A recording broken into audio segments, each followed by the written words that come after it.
Hello guys and welcome back to this channel, where today guys I'll be showing you how to change language on Netflix.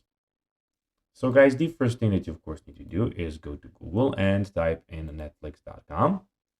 After that, you just need to go and log into your profile or register to Netflix if you haven't already done that, and of course subscribe to get a membership.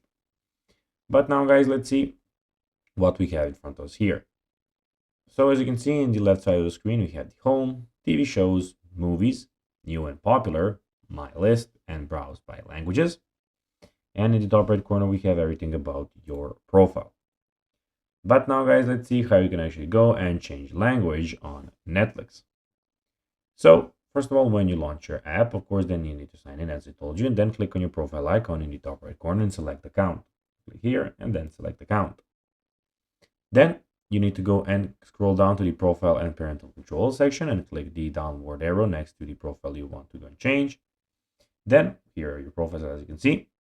Then click change next to language option and select your preferred language from the list. Click save to apply the changes. Your Netflix interface should now be in the language you of course have selected. And you will don't have problems with that. So basically you have a lot of languages that you can go and choose from. So guys, that will be everything for this video. I hope that you found this video informative and entertaining, guys. If you did, don't forget to like this video, share it, subscribe to the channel, and put the notifications on, as guys, this really helps us grow our channel. So if you have a few seconds, it will be pretty cool if you could do this for us. So guys, that will be everything for this video. I hope that you enjoyed it, and guys, as always, I'll be seeing you in the next video on this YouTube channel. Until then, as always, bye guys.